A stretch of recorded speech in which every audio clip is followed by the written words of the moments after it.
Welcome, my friends, to the Lair of Darkness. I am your host, the Dark Lord, and when I am not killing muggles to achieve immortality, I am here in my lair, which is an undisclosed location, reviewing topics of interest and fascination. Over the course of these discussions, I will go in depth of the current topic and view certain points such as prominent evidence, skepticism, hoaxes, similar creatures, and other cool shit.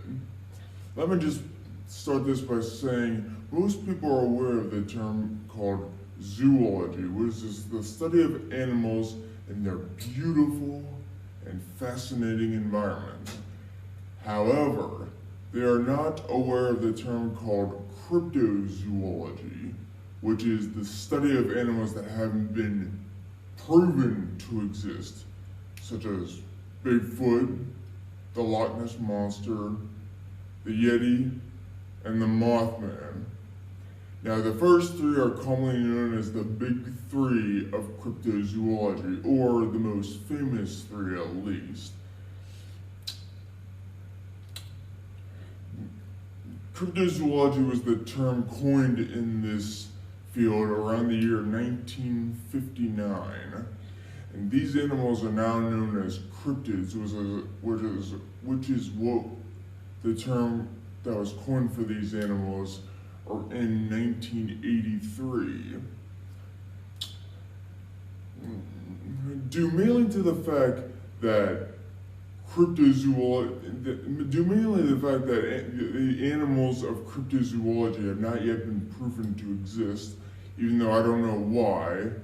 It is more of rather than being an actual career, it's more of a pseudoscience, which means it's more of a hobby than being an actual career.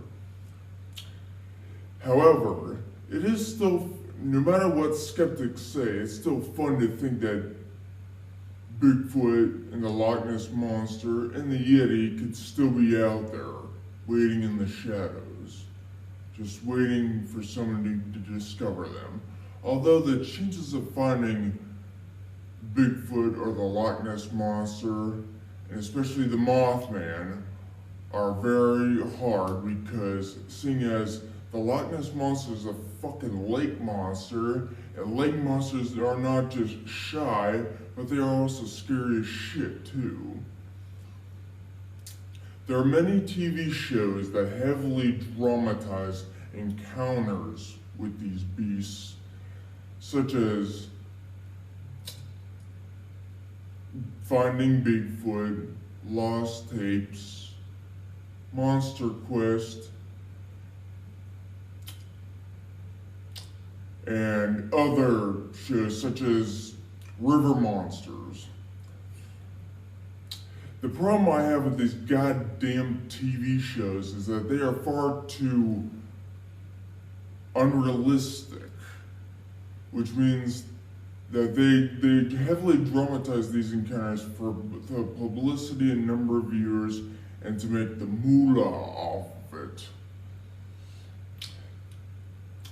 Now, once in a while, there is a lucky person or couple of guys or an actual couple who get the lucky opportunity of having an encounter with one of these beasts, and they even get lucky enough to snag a picture or video or two.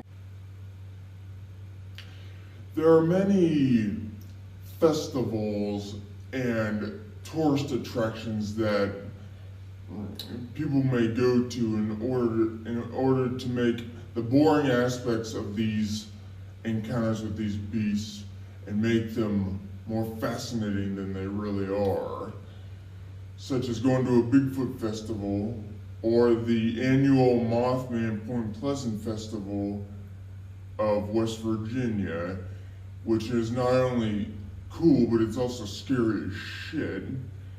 Now, let me just ask you this. Which one is the most terrifying cryptid? I'd say that two cryptids that compete for the #1 position would be the Loch Ness Monster, seeing as I've already said, it's a lake monster. Lake monsters are scary as shit. But then there's the Mothman, which, in other words, if you went walking into the forest late at night and you just happen to see a pair of red eyes attached to a winged, headless bat, let's just say you wouldn't have any problems being sleep deprived anymore. So we are left to wonder, are these creatures just figments of our imagination that eventually evolve into myths and legends? Or do they in fact live among us in the darkest corners of the supernatural realm? Stay tuned for the next episode from the Dark Lord, when I discuss the very controversial debate surrounding the creature known as Bigfoot. Ciao.